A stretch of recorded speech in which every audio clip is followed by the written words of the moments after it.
Good morning, everyone. My name is Dr. Miller, and the SCP we're going to be studying today is SCP-799. Object Class, Euclid. Special Containment Procedures. Each specimen of SCP-799 is to be kept in a separate biocontainment cell at Biosite 66.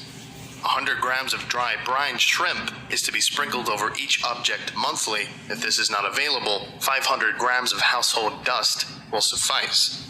The previous sentence has been stricken from the document. It has been determined that Biosite 66 maintenance staff remove significantly more than the necessary quantity of dust from the D-class dorms monthly. This dust is to be collected in the usual dustpan bags and delivered as necessary. No more than 500 grams per specimen is necessary or advised. Should any throw pillows or similar objects appear, they are to be placed in separate containment immediately, and the presiding researcher notified. The objects are not to be removed from containment except as authorized for testing. Description: members of SCP-799 vary in size, shape, and superficial appearance, but always retain the appearance of a knit or woven item of bedding made from an unfamiliar but very soft natural fiber, resembling high-quality merino wool blend, but identified as. An individual's mass ranges from approximately 0.5 to 6 kilograms and does not change except through ingestion and excretion, so any immediate increase in area comes at the expense of thickness and fabric weight. The blanket retains heat unusually well. Its coloration and markings are highly variable. It tends strongly towards pastel hues and patterns resembling stylized neotenous animals, particularly when its mass is less than about 2 kilograms. The items are living organisms, most similar in physiology and structure to, although alternate hypotheses suggest fungal origins. Full notes may be found in document 799-1A. Although well insulated, they are apparently cold-blooded, hence their adaptation for use by intelligent homeotherms. Instances of SCP-799 are usually torpid and incapable of movement, requiring little nutrition. What they do need, they draw from organic detritus present in household dust. One specimen is believed to have survived for years on end in a damp, ill-maintained attic, living on heat from the house below and detritus from the wooden rafters above.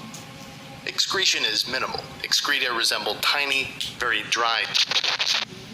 If forced to survive for long periods without sufficient nutrition, though, SCP-799 is capable of metamorphosing into a predatory form. The resultant structural changes are invisible to the casual observer. They consist of modifications to the digestive tract and feeding orifices. The latter shift from minute-dispersed filter-feeding mouths into a single large mouth, lined with. The organism also develops contractile tissue similar to animal muscle. Once this metamorphosis is complete, the SCP-799 individual waits for a large animal to wrap up in it and become quiescent. Sleep is common, before opening its mouth, tearing off a few kilograms of biomass and consuming it. The biomass is apparently reduced to thin slurry almost immediately, as even seconds after feeding, there is no visible bulge in the blanket. The mouth is completely reabsorbed 10 minutes after feeding.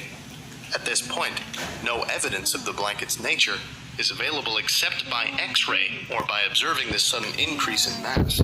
By 40 minutes after feeding, the entire carnivorous digestive system is reabsorbed and the organism returned to the filter feeding phase. In carnivorous phase, the organism will not feed on inanimate objects or cold-blooded animals. Dr. hypothesizes that its senses are entirely limited to touch and heat, and that it does not recognize cooler objects as organic. SCP-799 reproduces by budding. When an individual's mass reaches a certain minimum, very slowly except in case of carnivory, it takes on a more quilt-like appearance. Gradually, over the course of several weeks, the quilt squares along one margin puff up and slough off to become several small dollies or throw pillows. The offspring are clones of the individual, identical to it in every way, and will grow to a similar size and reproduce in turn given suitable conditions. The first of the Foundation's captive SCP-799 population, individuals at time of writing, was retrieved from where it had been residing in the home of notorious germaphobe after it metamorphosed and apparently fed on his infant granddaughter. A standard biological sweep revealed the blanket's nature and was taken into containment without resistance. It is not known how many instances of SCP-799 exist outside Foundation containment, as they are very difficult to detect except by genetic testing. Extrapolation of growth rates and reproductive weights from the specimens in containment suggests that a filter-feeding SCP-799 organism reproduces once every 50 to 60 years. And finally, a note from Dr. Any wild blanket should be destroyed upon detection. This species is fascinating, but we have a large population in containment, and the wild ones pose too much risk of public exposure. Further research into a possible special connection with SCP-1626 is ongoing. Okay, this concludes our lecture for today. Thank you very much for listening, if indeed you still are, and you are all dismissed. Goodbye.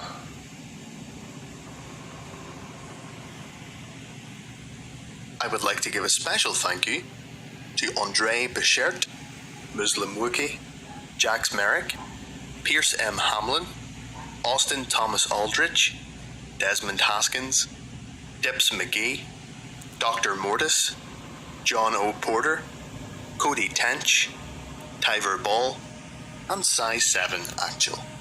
If you would like a special thank you at the end of each of my videos, and some other cool stuff as well, visit patreon.com/thevogan. Thank you.